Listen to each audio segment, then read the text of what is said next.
Tulad ng dilaw na talulot ng Marapait, kilala ang Baguio sa matingkad nitong kultura. Ang kariktan ng bawat sulok na nang-aaliw. Ang istruktura, ang mga tanawin. Ito ang mga bagay na nagbibigay sigla sa lungsod ng Baguio. Pagsapit naman ng linggo, ang daanan ay sinasarado. Ang payak na kalye ay nakukulayan ng mga paninda at sining. Makikita dito ang iba't ibang street performers o tinatawag na buskers. Sari-saring kulay, laki at talento ang nakikita. Nagbibigay ng aliw sa madla, umaasa ng suporta kahit barya-barya. Maabot ako ng 500, kuminsan 300, pero okay lang. Kahit mga barya, okay lang.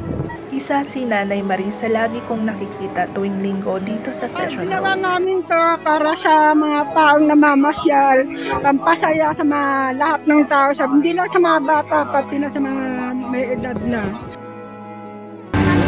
Sa 2021 hanggang ngayon, 2024. Magdadalawang taon na kami, tatlo, ganun na. 87 na ako. Lahat kami kinukuha, lahat ng malalakas pa na senior kinukuha. Ngayon, bahala ng mga senior, anong pwede nilang isuot? Ako napili ko yung yellow, standard, isang kulay lang lahat. Bili ako ng telang malaki na kulay yellow, tapos i-design ko muna kung paano. Bago ko siya itatahi, kailangan naka-design muna, naka-ready para madali siya. Pero yung mga tira-tira, yung mga iba, hindi ko tinatapon, ginagawa ko siyang pilo, pinagdudugtong-dugtong ko para wala maitapon, ganun talaga.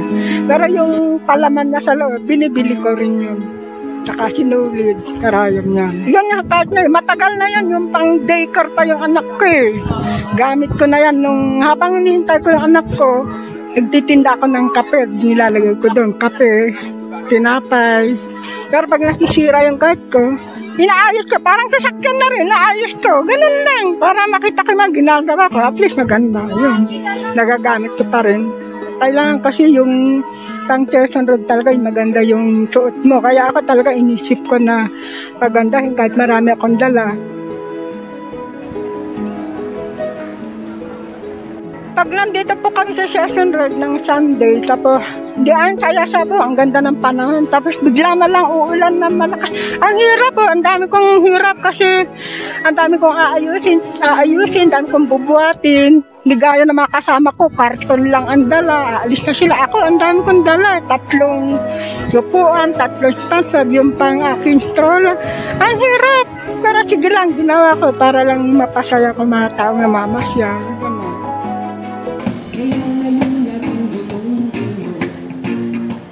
Yes, kami nga po pala ang Reggae Set Go. Ako nga po pala si Yakals TV. ACXX Music and Geman Pagtambulin. Are you reggae? Sino ang hindi reggae? Wala pa. Ay! 2016 nag-start ako. Tapos post, hindi siya hindi mo alam kung mabibilang mo siya eh. 2016 tapos post kasi nag-focus ako sa pagtugtog sa mga bar. Tapos 2021 nagkaroon ng opportunity na makatugtog ulit dito sa Session Road. Then yun, from 2021 dire-diretso ngayong taon. Sabay-sabay muna tayo sa awiting to.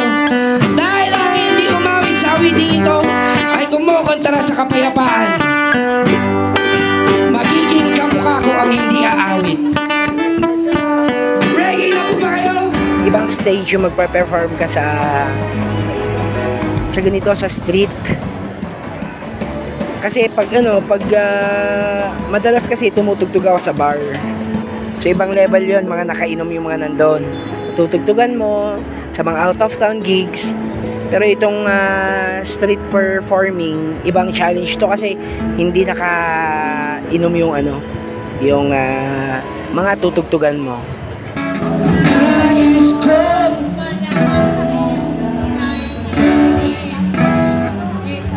Yung gumising na maaga, para makuha mo yung magandang spot dito sa Session Road. Kasi minsan maliit yung space na ibinibigay sa buskers. So kailangan agahan mo para hindi ka maubusan ng slot. Struggles, pag naputulan ka ng strings, pag nagkaroon ka ng defect sa mic o kaya sa gitara, yun yung mga natural na nangyayari na struggle na musician. Move lang po tayo dito para hindi sila nahihirapang dumaan. Ready na po bang lahat? Pag daytime, nagdi-deliver ako ng mga paninda, yun lalo na yung paninda ko, yung mahiwagang suka, yung mga pag minsan naman nagdi-dreadlocks ako, lalo na pag mga out of town, ganun. Lasong na to! Let's went! Live! Ayaw mo kaulaw nga ikaw nga nagsayaw din sa Session Road. Alay, papagabate!